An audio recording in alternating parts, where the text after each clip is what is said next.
es cierta, o por lo menos tiene una influencia en el conocimiento, en el saber, y sobre todo ahí caigo en la cuestión de lo que conocemos como lo real. Y entonces tomé una palabrita que ustedes sabrán que no sé quién quiere escribir para ir. Vamos a partir con una palabra, un concepto, y vamos a ver si ese concepto cumple las bases de lo que decía el profesor. Esencia. ¿Les suena la palabra esencia? ¿La vieron en filosofía? ¿Se acuerdan de la definición de esencia?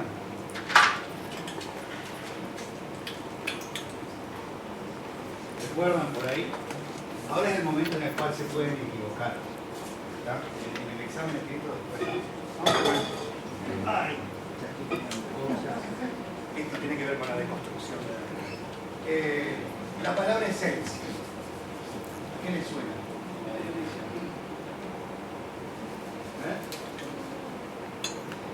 La palabra esencia. ¿Alguien se acuerda de...? Con el profe... Miró filosofía con el profe... ¿Cómo se llama?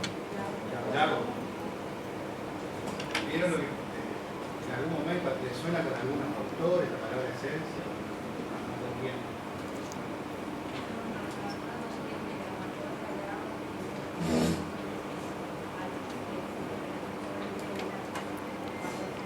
Bien, algo que te define, bien, y algo que relaciona con las cosas. A ver qué más se acuerda.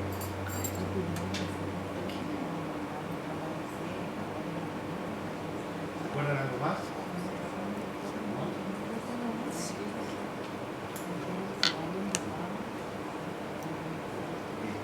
Les recuerdo que acá es la posibilidad de tirar, no hay certezas, así que podemos tirar el bolazo y después vemos. El problema lo tengo yo, ustedes tiran el bolazo y yo veo qué hago con lo que tiran. Así que pueden tirar.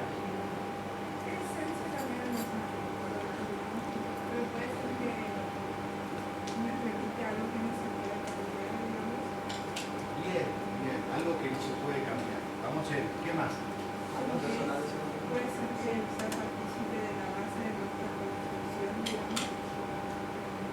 Bien, lo de la base lo tomamos, lo de la construcción lo dejamos para después. La palabra construcción ya es como que viene más adelante. Pero acá, esto, por ahí palabras importantes, la base, con relación al objeto, la identidad del objeto, algo que no cambia, ¿qué más dijimos? Lo más puro. Ya. Sí. Tengo algo que ver con el ser, o sea, no el ser en sí, pero el ser de ser, digamos. Sí, que no es, no es la marca, sino una palabra, pero sí tiene que ver con el orden del ser con minúsculas. Eso. Entonces, eso se llama en filosofía. Ustedes ya saben que logía es siempre que la mayoría de las palabras que ustedes usan. Logía es estudio, tratado, siempre. ¿Sí? Y normalmente el griego se lee atrás para adelante. Entonces, esto del ser tiene que ver, el ser con minúscula, el ser finito, con lo que se llama ontología. El estudio del ser en cuanto existente, en cuanto es. Y la definición clásica, la más simple, es a esencia, que tiene que ver con un poco los elementos que ustedes aportaron, algo que no cambia, en relación al objeto, a la identidad, ¿sí? al ser. La definición de esencia es simple, es aquello que hace que una cosa sea eso y no otra cosa. ¿Está? ¿Clarito? Entonces, esencia es aquello que hace que una cosa sea eso y no otra cosa. ¿Sí? Bueno, esta frase, por eso se acuerdan lo que yo les hice mención del profesor Keating, para todo el mundo clásico y el mundo medieval fue central.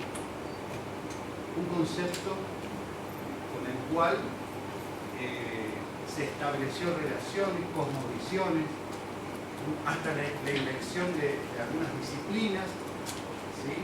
O la sistematización, que ustedes se acuerdan que Aristóteles fue el que sistematizó la filosofía, después se va a tomar biología, esto se va a tomar metafísica, esto se va a tomar psicología. ¿Sí? Pero estaba muy relacionado con el concepto de esencia y otro concepto que podemos relacionar con sustancia. ¿Sí? Pero esencia es eso, aquello que hace que una cosa sea eso y otra cosa. Y entonces, para establecer la relación, que por ahí tiene que ver no solamente con la cuestión del aprendizaje, sino con la cuestión del conocimiento, la gnosis, está la relación entre sujeto y objeto. Esto ténganlo presente porque hay algunos autores que dicen nada antes y nada después de Platón. El dualismo es muy occidental, cosa que después vamos a ver que no lo tiene bien. La idea de que bien decían ustedes hoy, hay algo que no cambia. La idea supuestamente de partir de la base de que existen las esencias es que dentro del objeto en general, como se da, termo, mate, lo que sea, le digo eso porque es lo que vamos a tomar, en la esencia hay, o sea, del objeto está eso que hace que eso sea eso y no otra cosa. Entonces, el sujeto cognoscente, Jasper lo vieron, ¿no? Filosofía, Karl Jasper, origen y comienzo del filosofar, ¿se acuerdan? Bueno, se plantea la admiración, ¿sí? El asombro, ¿no? Platón y Aristóteles se acuerdan de eso. Dice, es aquí un objeto. Lo contempla y puede, con esta idea de esencia, aprender con H intermedia y decir del objeto lo que el objeto es. ¿Sí? Esto, que parece simple, hace posible que se pueda hablar de algo que después vamos a ver si continúa, que es lo real. Y por eso se hablaba de filosofías realistas, en tanto que lo real era posible, porque si hay algo que no cambia en un mundo que cambia, hay algo que permanece an eternum, por siempre, yo puedo decir sin mentir que esto es tal cosa. Y por ende también se establece lo que habrán escuchado los clásicos, que es el concepto universal, los universales. ¿Ustedes saben por qué son universitarios? Y no son otra cosa. ¿Qué quiere decir la palabra universitario? Yo sé que digo, escribí, universus, versus uno. Eso quiere decir universitario, que va de lo múltiple a lo único. Otra cuestión central, o sea, esta idea de que no es una multiplicidad que se disuelve, ¿sí? Sino que es una multiplicidad que encuentra una unidad. Y entonces aparece otra palabra central, que es la palabra logos. ¿Sí? Entonces, universo, por eso, por ejemplo, cosmos, ¿saben qué quiere decir la palabra cosmos? ¿Les importa la palabra cosmos? Un todo ordenado y armónico, posicional caos, que no es un todo ordenado. Todo esto tiene que ver con este primer momento, o sea, había un eidos, una idea que permitía pensar y filosofar y reflexionar con esta tranquilidad de que había esencia. Entonces yo podía decir, eso se podía trasladar, y eso llevaba a que existan los conceptos universales. ¿Sí? Fíjense qué interesante, porque ustedes dirán, estamos hablando de filosofía, pero la idea es más llegar a la cuestión de la lengua y llegar, si se quiere, al discurso.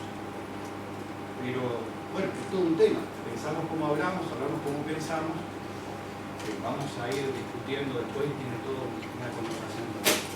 Pero eso marcó entonces la palabra logos, que ustedes saben que quiere decir logos, ¿no? ¿No? Logos, saber. ¿Qué más? Logía, si deriva de logos, puede derivar de logía o derivar de legame. Si deriva de logía es estudio tratado. ¿Sí? Si deriva de legame es palabra. Legame, ¿sí? Entonces, logos quiere decir coherencia, razón, ¿sí? Sentido. Y si viene de legame, quiere decir palabra. Por eso, las traducciones, por ejemplo, de las Biblias de estudio del Antiguo Testamento, dicen en el principio era el logos. Porque deviene todo lo que contiene la palabra logos. Una de las cuestiones que contiene es la palabra legame, o sea, que es palabra. Entonces, esta cuestión de que había un logos en función de conceptos universales que se anclaban en algo central, que era la esencia. Y esto posibilitaba hablar de lo real. Real de acá, real de allá. ¿Sí? Esto duró bastante tiempo, ¿no? Uno de los exponentes, ustedes saben, desde los clásicos llegamos al siglo XII, siglo XIII, esto para no cansarlos con historia. O sea, en el siglo V lo tenemos a San Agustín, en el siglo XII lo tenemos a Santo Tomás de Aquino, ¿no? Y él es uno de los que, San Agustín lo toma Platón, San Tomás lo toma Aristóteles. Que en realidad les cuento que, o sea, los materiales, los libros, los escritos, en realidad no había libros, los escritos, no estaban en Occidente. Porque, si no vieron, les recomiendo la película Ágora. ¿La vieron? Ahí aparece la primer filósofa, que nos enteramos mucho después de que había una primer filósofa, como hay empatía, ¿sí? Que muchos años antes de Galileo y Copérnico, ya ella se había pronunciado de que la Tierra no era así. Pero después vamos a ver lo que nos dice, ustedes estudiaron Thomas Kuhn, de por qué no solamente se trata de una teoría, sino que se necesita una comunidad científica. Pero en este momento, todo este momento, estaba la cuestión de lo real. Y aparece un monje hinchacoco, dos en realidad, vamos a tomar a dos. Ustedes después lo pueden buscar. Salud. Estamos hablando entre el siglo XIII y el siglo XIV, después de Cristo. ¿Verdad? No me pregunten si lo conocí porque dice que ya es violencia. No lo conocí. Entonces, uno se llamaba Duns Scotus. Hay varios Scotus. Pero este es Duns Scotus, para que lo puedan encontrar, le decían el sutil. Y el guachito lo que hacía era, agarraba los escritos de los escolásticos y por ahí cambiaba la puntuación, o cambiaba algo del orden de los escritos. ¿Y esto qué representaba? Ustedes saben qué pasa cuando uno cambia el orden de una puntuación en un texto, ¿no? Eso se trata también en la materia, ¿no? Claro. No es lo mismo decir no quiero ir a decir no.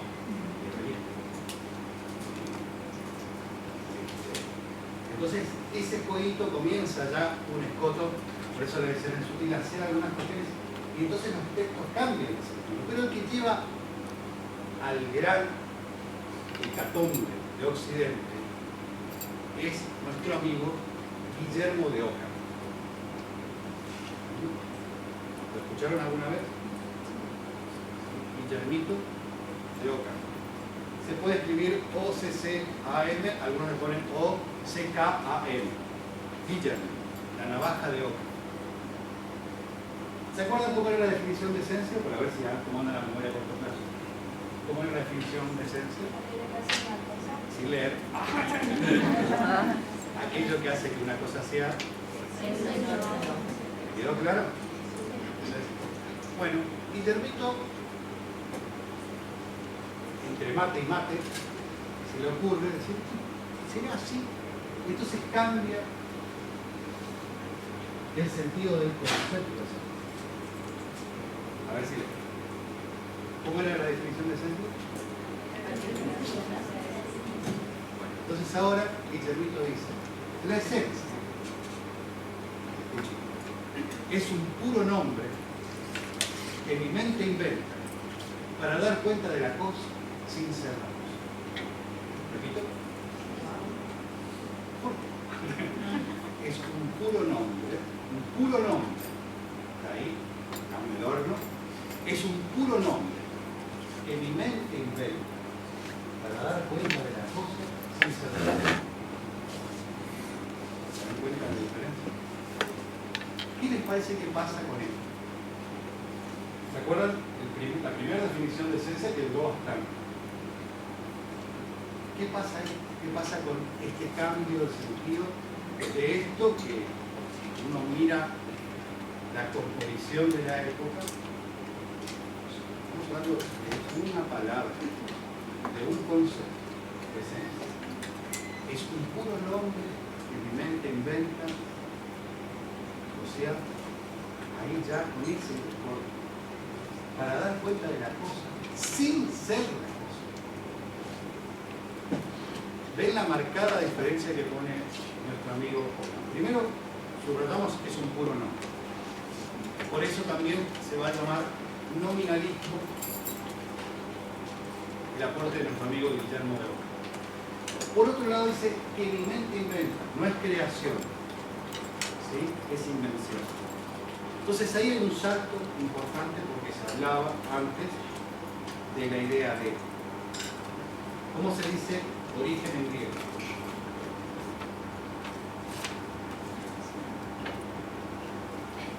Está, a ver, a los que leyeron la Biblia, ¿cómo se llama el primer texto de la Biblia? Génesis. Génesis es origen, y bien nos dijo ya Jasper, no es comienzo, es más que eso, está involucrado en lo ontológico. Y del otro lado allá se le va a llamar teleología, que no es teología. Ese ser ontológico del cual hablamos en esta relación va a estar entre Génesis y teleología. El telos, ¿sí? El telos quiere decir finalidad. Aquí siempre el estudio tratado. ¿Okay? Telos es finalidad. Entonces, había un principio como origen y una finalidad.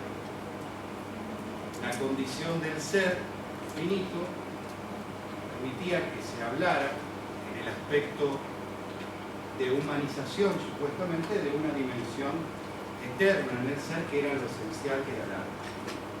¿Sí? Con esto, donde antes estaba el origen, si él plantea, repito, Doca plantea la palabra invención, el término que se va a ocupar en vez de Génesis va a ser heurística, que quiere decir el arte de inventar. Heurística es el arte de inventar. ¿Sí? Hermenéutica es otro término que nosotros somos en la dinámica del siendo con otros, somos seres hermenéuticos. Ahora vamos a explicar por qué. Hermenéutica quiere decir el arte de interpretar los textos. Y exegética es el arte de interpretar los textos sagrados. Por eso muchas veces a los que leen a la letra, no importa que no sea teología, si es la psicología, hacen exegética, no hermenéutica.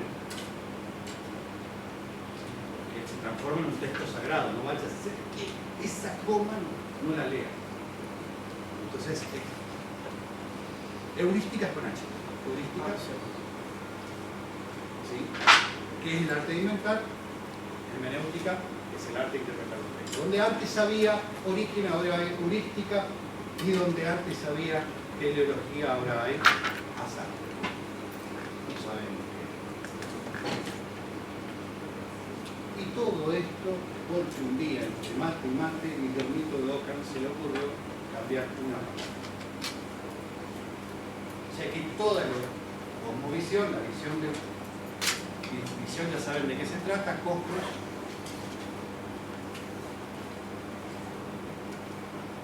les agrego el sentido de dos palabras que las ocupamos, que por ahí no sabemos algunas palabras que nos tenemos que ocupar, que es importante que sepan el sentido. Teoría.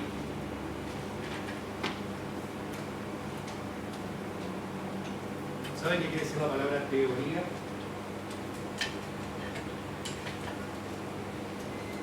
Uno después va pensando también en esto cuando ustedes estudiaron filosofía, por qué la admiración y el asombro tenían que ver con esa aparición de la filosofía, o del filosofar. La realidad del filosofar que después se transforma en filosofía. Teorao quiere decir poner los ojos en aquello digno de servir.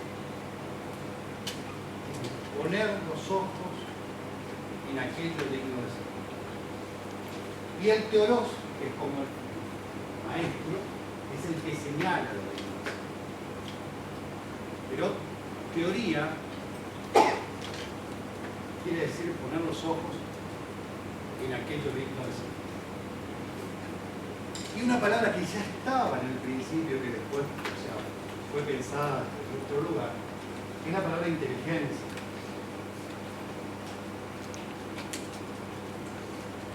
¿Saben qué quiere decir la etimología de la palabra inteligencia? Inteligencia. Poder elegir, ¿cómo? Leer hacia adentro.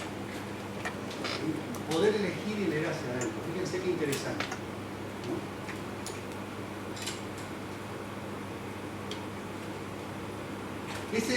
Ese proceso que hace la inteligencia, que es la teoría, pero que está relacionado en sus comienzos.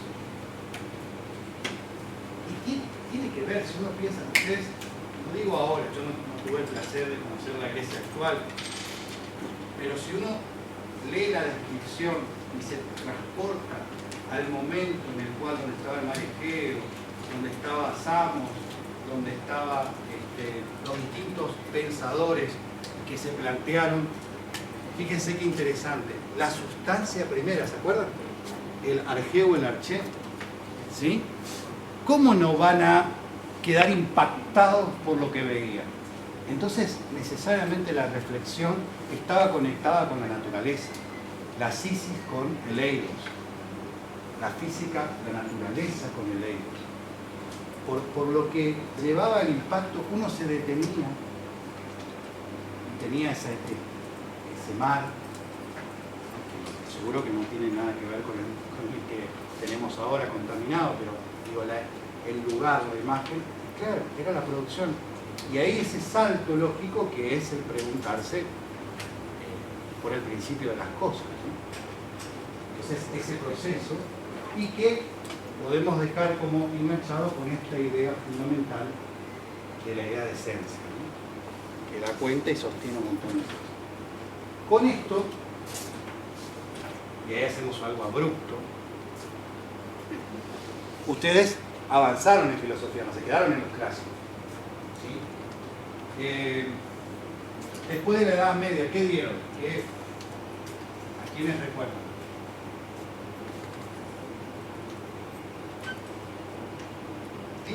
Ahora es el momento que yo veo qué hago después. Porque importa que lo digan como se escribe y no como se pronuncia, no me importa eso, ¿no? Lo que importa es más o menos ubicarnos, qué aportar. Es ese. ¿Cómo es? ¿Mal? Ah, pero no ahí vamos a llegar. Con Foucault hago el cierro tu lugar. ¿Sí? Antes, Nietzsche, ahí estamos más cerca. ¿Sí? Nietzsche. Nuestro amigo que en realidad en vida pobre fue, igual que a Spinoza, no lo escupieron como a Spinoza, pero lo trataron bastante mal. Y en realidad es reconocido sus aportes posteriormente de su muerte, muere en 1900. ¿Sí? Un poquito antes, a ver qué más, qué otra filosofía. Comte. A ver si ¿se acuerdan cómo era el nombre de Comte? Son siete nombres. Isidora María Francisco Sabía el nombre. Muy bien. Ni pegado. Que por eso, pobrecito, no sabía si era bien, si era adulto, y bueno, ya se tiró al seno y casi Esquirol lo aprendió. No sé si le contaron eso. El diagnóstico de Esquirol, ¿cuál fue? Bueno,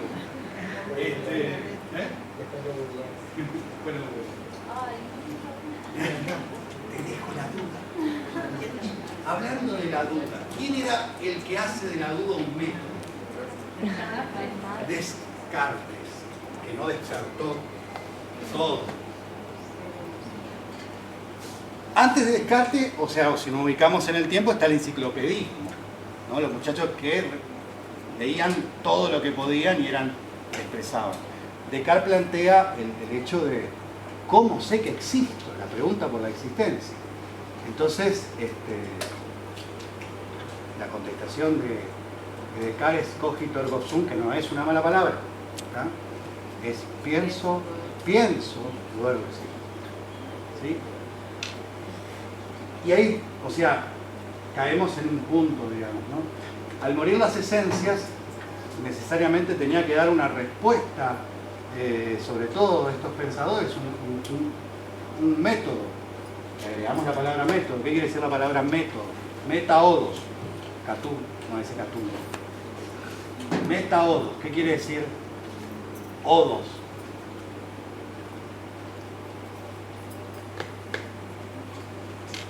Si nos metemos en Pascal y Descartes y Lessing en esa época, odos va a querer significar, y con lo que nos enseñan normalmente, es camino. ¿Sí?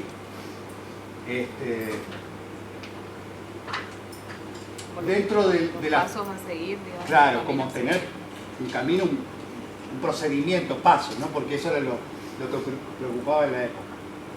Dentro de la filosofía, los que se dedican, no como yo que toco de oído, a la aparición de las palabras y demás, se llaman filología, el filólogo, el que estudia el sentido y la aparición de las palabras. Cuando uno se remite a la filología, encuentra que en su primera expresión quiere decir modo de andar. Entonces, como les decía, se lee de atrás para adelante, es un modo de andar que hace camino hacia una finalidad, un más allá, un después de. Eso quiere decir la palabra método. Entonces el método para Descartes, y que encontró la solución a su duda existencial, era la duda, ¿no? Y aparece el racionalismo, y que a nivel de lo que nosotros vemos está relacionado a lo que reconocemos como deducción, ir de lo general a lo particular. Del otro lado, que habrán dado ustedes a un señor que, o sea, es puro humo, Hume, David Hume, David Hume, ¿sí? Eso se llamó empirismo, el empirismo inglés. Entonces tenemos como los... De esto, fíjense, el despelote que armocan, ¿no? Como ya no había esencias, teníamos que ver por dónde venía la justificación, ¿sí? Ahora, digamos, el logos está en pelotas, no sabe qué hacer. Entonces ya a aprender con H tampoco sirve, porque ¿qué vas a aprender si todo cambia? Si todo está en movimiento. La misma definición, fíjense, por eso es importante, y cuando esto nos enseña a nuestro amigo Foucault, tomándolo, en realidad lo toma a Lenin, sobre todo en los 50, cuando él estaba, digamos, afiliado al partido maoísta, Michel Foucault, ya que lo nombraste, él plantea no hay afirmaciones inocentes. ¿Qué quiere decir esto? Que detrás de una afirmación hay una visión del hombre, una epistemología, una filosofía, una psicología. Detrás de una afirmación y detrás de una negación también, ¿sí? Si se quiere. Por eso el escéptico sí habla o manón. Porque ¿qué es el escéptico supuestamente? ¿Se acuerdan? El agnóstico, el gnóstico, el agnóstico, el ateo, el escéptico. El escéptico, ¿cómo se lo define? Aquel que no cree en nada, pero cagó. En algo cree, en que no cree en nada. Entonces no hay esceptios, por eso había un señor, van a ver las pinturas, que vivía como el Chavo del Ocho, digamos, ¿no? Pero no hablaba.